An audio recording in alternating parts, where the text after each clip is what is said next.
Como o ministro Eduardo já adiantou, nós teremos daqui até o final do ano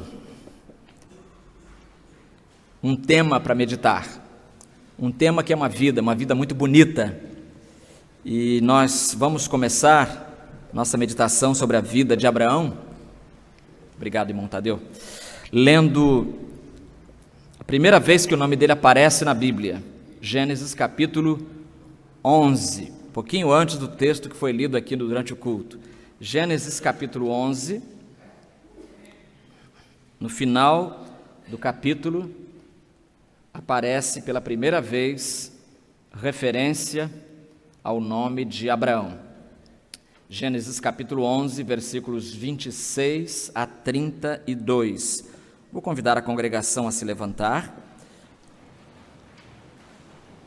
e ouvir atentamente o texto que assim diz: Terá viveu 70 anos e gerou Abrão, Naor e Harã. Estas são as gerações de Terá. Terá gerou Abrão, Naor e Harã. E Harã gerou Ló. Harã morreu antes de seu pai Terá, na terra do seu nascimento, em Ur dos Caldeus. Abrão e Naor tomaram mulheres para si. O nome da mulher de Abrão era Sarai, e o nome da mulher de Naor era Milca. Ela era filha de Harã, pai de Milca e de Iscá. Sarai era estéril, não tinha filhos. Terá tomou seu filho Abrão, seu neto Ló, filho de Harã, e sua nora Sarai, mulher de seu filho Abrão, e saiu com eles de Ur dos Caldeus, a fim de ir para a terra de Canaã. Foram até Harã e passaram a habitar ali. Os dias de Terá foram 205 anos. Terá morreu em Harã. Abraão, o jovem. Vamos começar do começo. Senhor Deus, nós queremos mais uma vez expressar-te a nossa imensa gratidão por estarmos na tua casa. É um privilégio enorme o nosso, o de podermos nos reunir com o teu povo, com os teus filhos na tua casa, no teu dia, em torno da tua palavra e diante de ti, na tua presença, para ouvir a tua voz. Então, Senhor, pedimos que estas bênçãos agora se nos deem, que nós sejamos ricamente abençoados com a tua presença e com a tua palavra e com a tua voz falando aos nossos corações. Nós oramos em nome de Cristo. Amém. Queira sentar-se.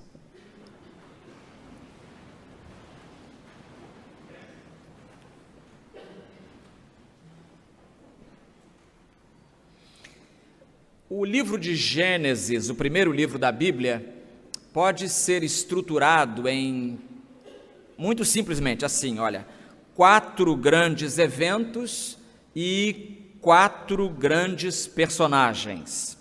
Os 4 grandes eventos estão já aqui relacionados do capítulo 1 ao capítulo 11, e são eles a criação, a queda, o dilúvio, que veio logo depois, e a divisão das nações pelo mundo. São os 4 grandes eventos. E os 4 personagens estão nos capítulos 12 ao capítulo 50, daqui de onde estamos começando agora, quase até o final de Gênesis. E os personagens que aparecem são Abraão, Isaque, Jacó e José. Dos 4, o mais citado é Abraão. E o nosso texto é a primeira vez que o nome Abraão, ou Abrão, depois Abraão, aparece na Bíblia. E é interessante porque, como Abrão, o nome Abrão aparece 68 vezes, em 68 textos.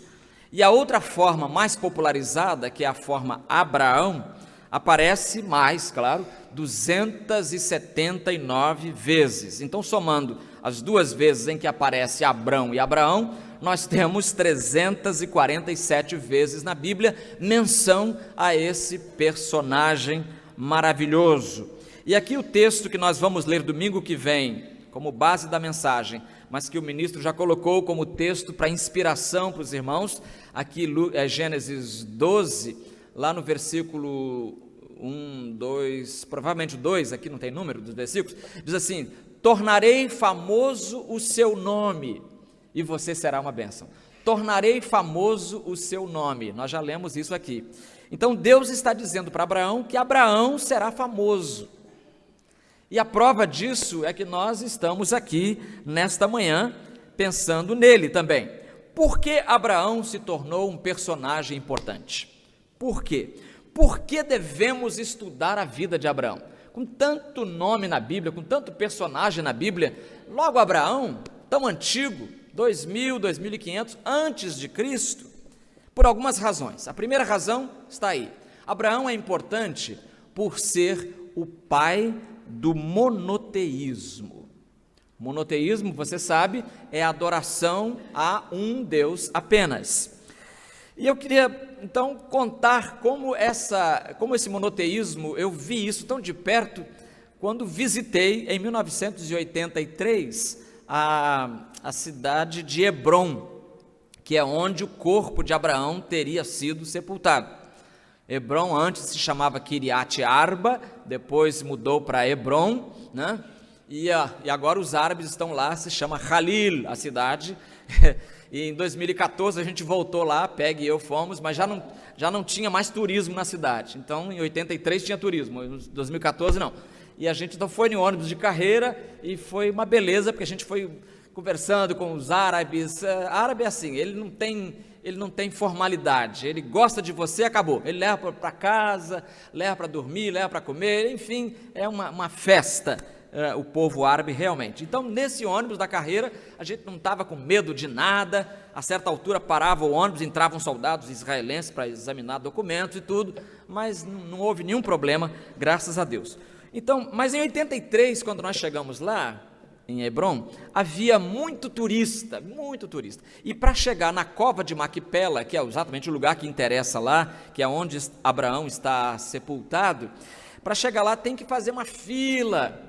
E eu fiquei algum tempo naquela fila e curtindo exatamente a constituição daquela fila. Quem estava ali? Estavam ali os judeus, porque o judaísmo também valoriza Abraão.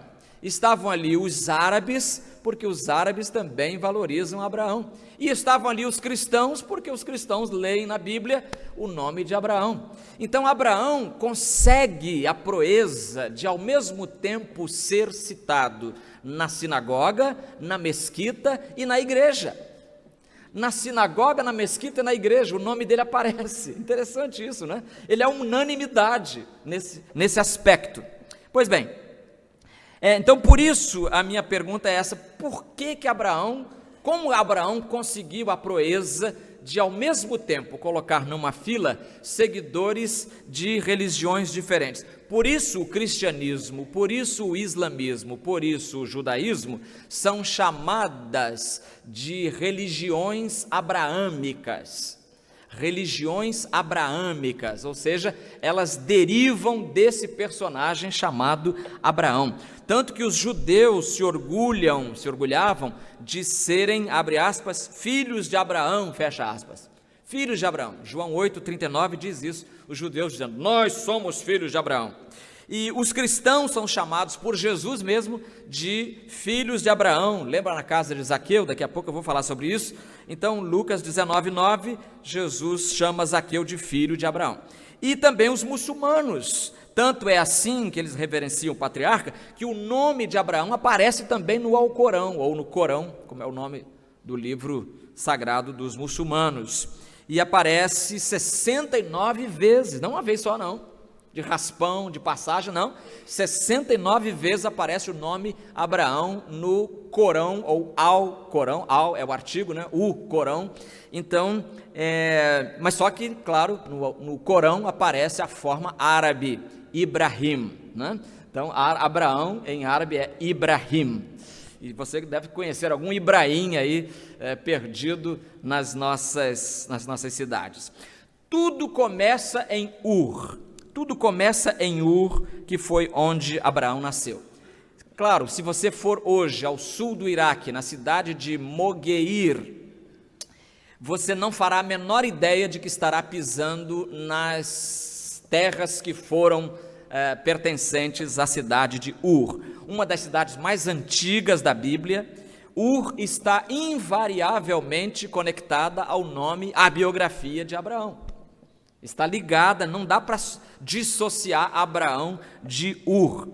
E não sei se você lembra que o Iraque hoje era a antiga Mesopotâmia. E havia dois povos básicos na Mesopotâmia. No norte havia os assírios e no sul havia os babilônios, estes divididos em duas partes, em sumérios e acádios.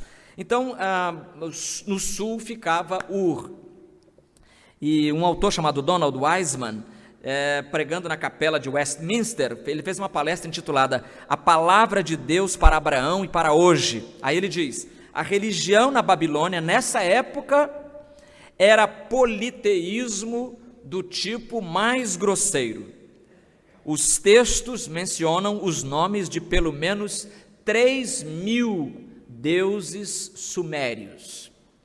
Então, 3.000 deuses. Esse era o ambiente em torno de Abraão. E um grande arqueólogo chamado Leonard Woolley, inglês, ele escreveu sobre esta cidade de Ur, e ele diz assim: Ur possuía supermercados, Ur possuía escolas com tabuinhas, seriam hoje tablets, né? Para exercícios e lições para as crianças, possuía uma universidade, uma cidade 2.500 anos antes de Cristo, com universidade, meu irmão, é de tirar o chapéu, uma biblioteca e excelentes prédios cívicos. Woolley ainda informa que a cidade tinha entre 200 ou 250 mil pessoas e 500 mil habitantes. Entre 250 mil e 500. Então, não era uma cidadezinha que a gente passasse e olhasse para trás e dissesse, ué, acabou? Não, era uma cidade grandinha, pelo jeito. E mais importante, Ur era o centro da religião e a adoração da lua. Ur, o culto principal lá era a adoração da lua. A divindade principal, o deus lua, se chamava Nana. Era o deus lua sumério, Nana. Você poderia ver a lua, você poderia ver o templo para Nana e para Ningul, que era outro deus. O templo superior tinha a forma de uma grande torre que dominava a paisagem de Ur. As atividades do templo permeavam toda a vida de Ur. Claro, como toda cidade antiga, o templo exercia um papel importante, principal, digamos assim, na constituição da coletividade. A humanidade não conseguia se livrar da coceira de construir torres que alcançassem o céu. Já tinham tentado em Babel, não conseguiram, e agora estão tentando de novo em Ur, tentaram de novo fazer uma torre que chegasse até o céu, né, em homenagem ao deus Lua. Ur era a mais importante das cidades do mundo neste momento. Nenhuma metrópole no mundo existia com a dimensão de Ur. Ur, então, alguém até comentou, Ur era Nova York daqueles dias. Ur era Nova York dos dias de Abraão. Pois bem, então Abraão é importante porque ele é o pai do monoteísmo. Criado nesse ambiente aí, ele é destacado por Deus, escolhido por Deus para uma pregação nova. A pregação de que só existe um Deus. Não há centenas, não há 3.000, como os sumérios diziam, ou 30.000, como os gregos mais tarde vão dizer, ou 30 milhões, como os indianos dizem até hoje. Então, não, é um Deus só e acabou. Então, Abraão é a primeira pessoa que saca isso, dizendo de um jeito mais moderno, né? É a primeira pessoa que compreende que só existe um Deus e não há outro, e não há outros, né? Ele é o pai do monoteísmo. Então, por isso é importante estudar a vida dele. Em segundo lugar, é importante estudar a vida de Abraão por ele ser o pai da nação judaica. O pai da nação judaica. Israel é o que é por causa do começo ali em Abraão. Veja, o profeta Isaías diz assim, olha, Isaías 51, 2, olhai para Abraão, vosso pai, chamando Abraão do pai dos judeus, olhai para Abraão, vosso pai, e para Sara, que vos deu a luz, porque ainda no tempo em que ele era um só, eu o chamei, abençoei e multipliquei. Isaías 51, 2. E isso, chamar, abençoar, multiplicar, não era pouca coisa, não era pouca coisa. O mais importante vem agora, Isaías 41, 8. Mas tu, ó Israel, servo meu, tu, Jacó, a quem escolhi, descendência de Abraão, meu amigo. Meu amigo. Irmãos, ninguém mais na Bíblia foi chamado de amigo de Deus. Aliás, alguém mais foi, sim. Estou exagerando, né? Só uma outra pessoa, só Davi foi chamado amigo de Deus. Mas Abraão Deus diz assim, Abraão é meu amigo. Já pensou se Donald Trump, conhece Donald Trump? Conhece? Já pensou se Donald Trump diz assim, não, João Soares de Fonseca é meu amigo? Já pensou? Já pensou a minha bola? Ia explodir, tanta cheieza. Já pensou se Temer diz, não, aquele pastor lá é meu amigo? Eu não sei se seria boa coisa. Acho que sim. Bom, o judaísmo, Abraão era amigo de Deus. Pai, tu, ó Israel, servo meu, tu, Jacó, a quem escolhi, descendência de Abraão, meu amigo. O judaísmo considera a existência e a importância de Abraão. Abraão é considerado o fundador da nação hebraica. Você já fundou alguma coisa? Não é afundar, não é fundar. Já fundou uma nação? Pensa que é mole? Né? Fundar uma família já é uma coisa, né, trabalhosa, difícil, exigente. Imagina fundar uma nação. Maimônides, que foi um grande pensador judeu da Idade Média, diz assim, ele escreveu um livro chamado Os 613 Mandamentos. E ao comentar o terceiro mandamento, que é o amar a Deus, ele diz que se deve fazer com que o Eterno seja amado pelos homens, como foi feito pelo pai Abraão. Pelo pai Abraão, exatamente. Que o Eterno seja amado pelos homens, como foi feito pelo pai Abraão. Como Abraão fez. Amou o Senhor, se tornou amigo de Deus. Aí eu volto a Zaqueu. Lembra de Zaqueu, morador de Jericó, funcionário público, serviço garantido, salário, aposentadoria, tudo certinho. Faltava uma coisa no seu coração, porque sempre falta quando falta Jesus. E Jesus passou na cidade dele, chamada Jericó. E Jesus viu Zaqueu em cima de uma árvore, esperando Jesus passar para tirar uma fotografia, talvez, para escrever no seu diário, eu o vi. Só 3 palavrinhas, eu o vi. Pensou nisso, seria suficiente para a sua biografia ser alterada. Mas Jesus chega debaixo da árvore, olha para cima e diz, Zaqueu, desce depressa, porque hoje eu vou ficar na sua casa, né? O hotel Zaqueu está com promoções imperdíveis, então é para lá que eu vou.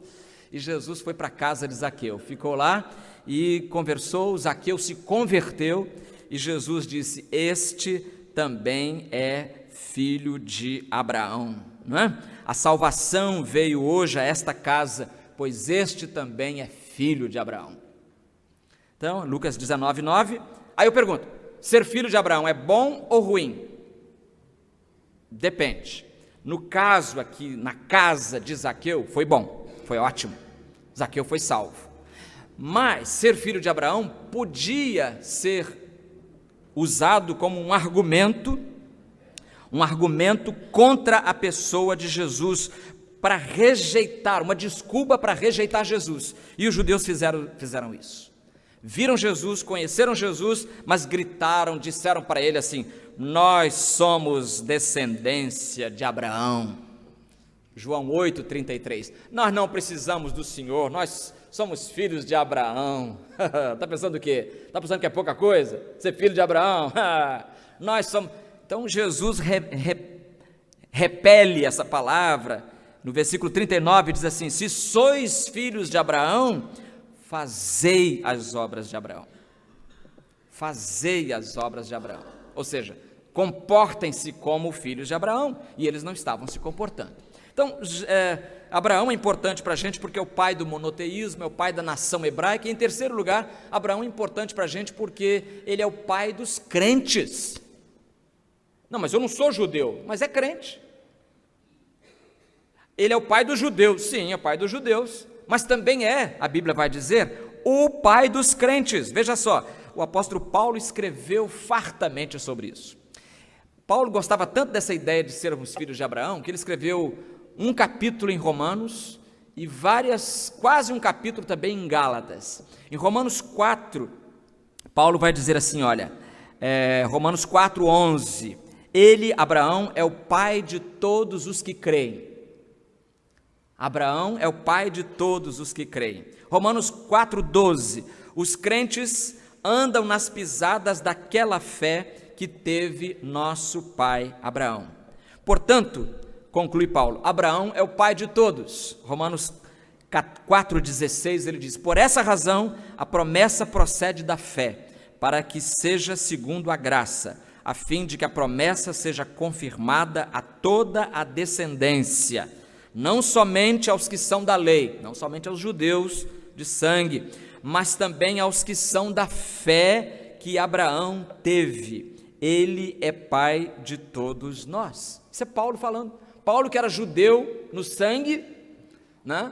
Filho de Abraão sanguineamente falando, mas agora está escrevendo para romanos, que não tem nada a ver com Abraão, escrevendo para latinos, os crentes da cidade de Roma, e dizendo para eles que eles também são filhos de Abraão, porque aqueles que têm fé em Cristo estão agindo como Abraão e, portanto, são filhos dele. A mesma tônica, Gálatas 3:7, sabei, pois, que os que são da fé, esses são filhos de Abraão. Gálatas seria hoje onde é a Turquia, não tem nada a ver com judeu, eles não são judeus, seriam outra raça, os gálatas, gentios. Então, sabei, pois, que os que são da fé, esses são filhos de Abraão. E Paulo vai repetir e enfatizar isso, Gálatas 3:9 também, de modo que os que são da fé são abençoados com o crente Abraão. Quando eu era menino e zoavam muito a minha fé, na minha cidade, todo mundo era mais católico do que crente, eu gostei que eu achei essa palavra crente na Bíblia, né? Gálatas 3:9, os que são da fé são abençoados com o crente Abraão. Está vendo aí? Só faltava mostrar para os meninos. Está vendo aí? Ó?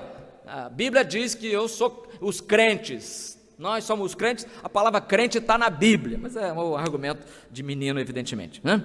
E de novo, Gálatas 3:29, se sois de Cristo, então sois descendência de Abraão.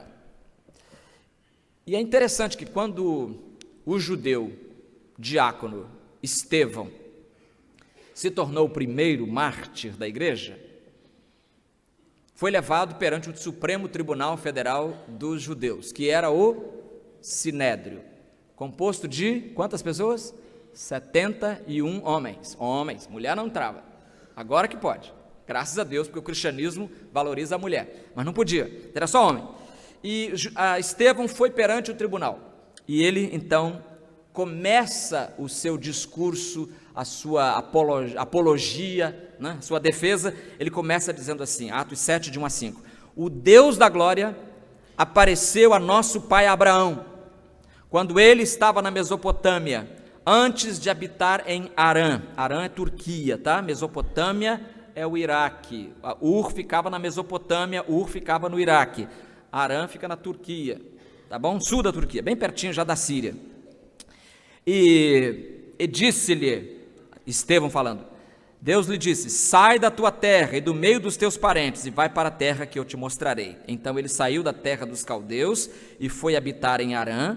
Depois que seu pai morreu, Deus o trouxe dali para esta terra em que agora habitais. e aqui não lhe deu herança, nem sequer o espaço de um pé, mas prometeu que lhe daria a terra como posse, e depois dele a sua descendência, quando ele ainda não tinha nenhum filho. Ou seja, resumindo, Estevão está defendendo que os judeus estão agora na terra que Deus prometeu ao patriarca Abraão. E Tiago vai na mesma linha também. Tiago, embora o argumento seja outro, Tiago 2,23, assim se cumpriu a escritura que diz: Abraão creu em Deus, e isso lhe foi atribuído como justiça. E esse Abraão creu em Deus é o nosso ponto para a semana que vem, para o domingo que vem. Abraão creu em Deus, e isso lhe foi atribuído como justiça, e ele foi chamado amigo de Deus.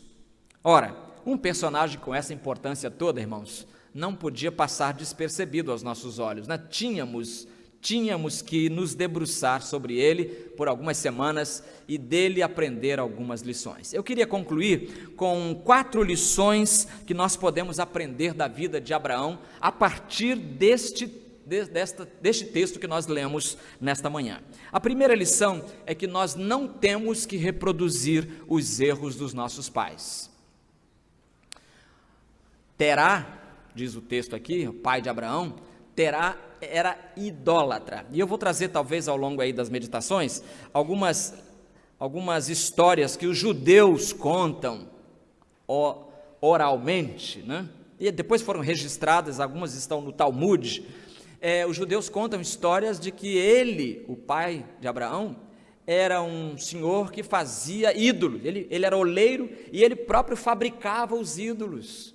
Então ele ganhava a vida, ele sustentava Abraão vendendo ídolos, e a eles se curvando, e aí implementando, e incrementando, e incentivando o culto aos ídolos.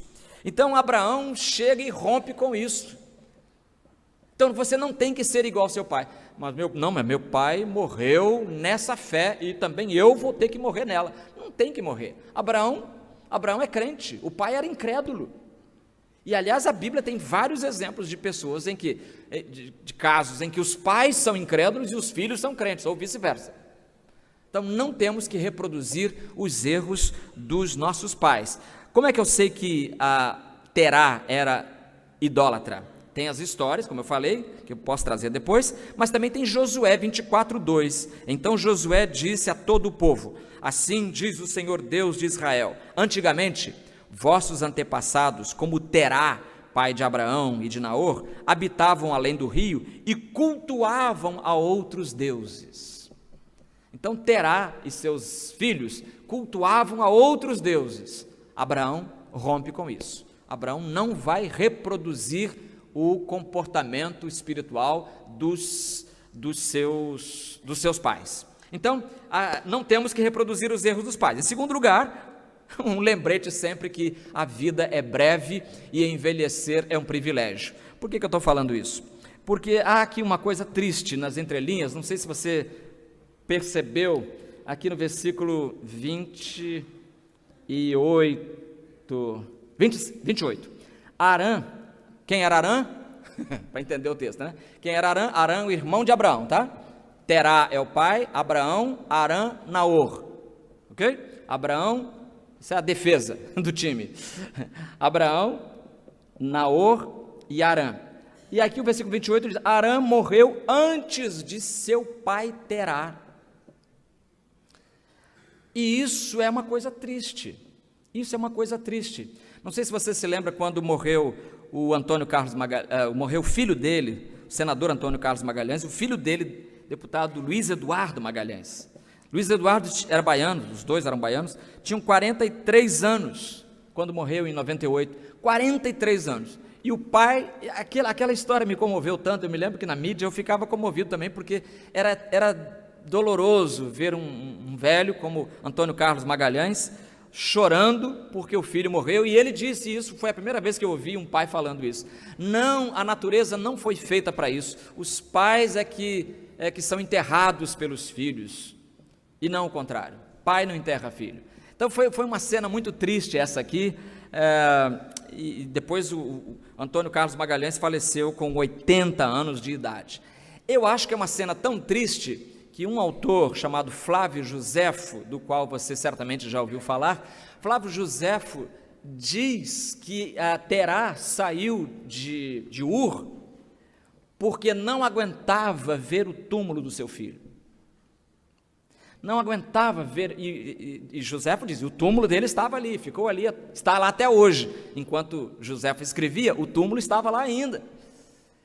E o pai Terá, vendo ali o túmulo do seu filho, provavelmente por isso, diz Joséfo, ele saiu dessa cidade, de Ur, e foi em destino a Canaã. Mas daqui a pouco vamos terminar com essa lição aqui, é a última. Mas eu queria lembrar que a morte já tem a sua cota de tristeza.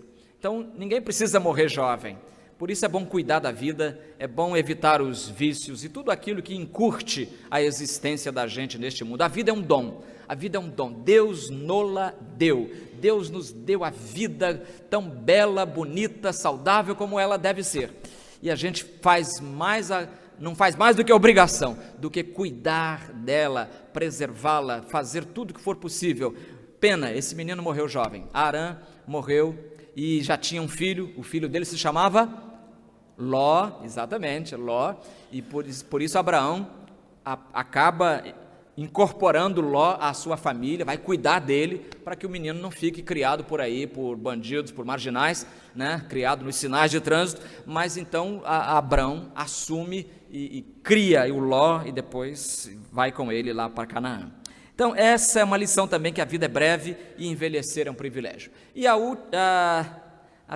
tem mais uma. A terceira lição é que Deus pode dar fim às nossas esterilidades. O versículo 30 diz que Sarai era estéril, não tinha filhos. Versículo 30, Sarai, que depois no capítulo 17 vai se mudar o nome para Sara, né? A gente vai chegar lá. Sarai era estéril, ponto e vírgula, não tinha filhos. E eu estava lendo essa semana que o Talmud registrou o seguinte, que para os judeus a infertilidade, agora estou citando o Talmud, a infertilidade era uma maldição. Uma pessoa sem filhos era considerada excomungada pelo céu. Olha que coisa gravíssima, excomungada pelo céu. Uma mulher estéril deveria preferir a morte a não poder ter filhos. Olha que peso em cima das pobres mulheres, sem culpa, evidentemente, né? Sem culpa. Então, Deus pode acabar com as nossas esterilidades, Deus pode acabar com os estigmas que nos assediem, Ele pode fazer com que a nossa vida seja algo melhor do que os homens querem que ela seja. Em último lugar, se os nossos sonhos forem os de Deus, eles serão realizados. Por que digo isso?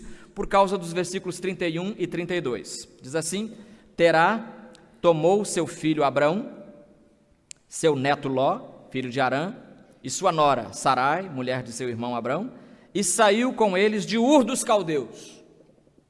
Saiu de Ur, lá do Iraque, lembra? E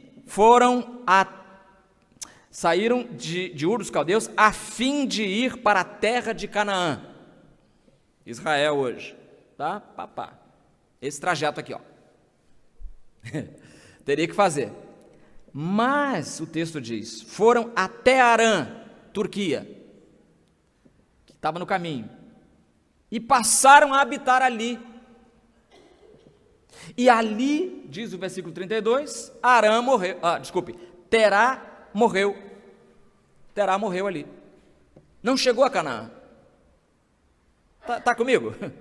Eles saem de Ur dos Caldeus para ir a Canaã. Fazem uma paradinha em Arã, na Turquia, sul da Turquia, e ali permanecem. Domingo que vem, nós vamos encontrar Abraão em Arã, no sul da Turquia, e é ali que Deus vai chamá-lo para ele ir para a terra prometida, para Canaã, para cumprir a promessa de Deus. Será que ele vai obedecer? É o que veremos domingo que vem. Enquanto isso, é bom lembrar que se os nossos sonhos forem os de Deus, Deus quer que você vá para Canaã, então você vai chegar em Canaã.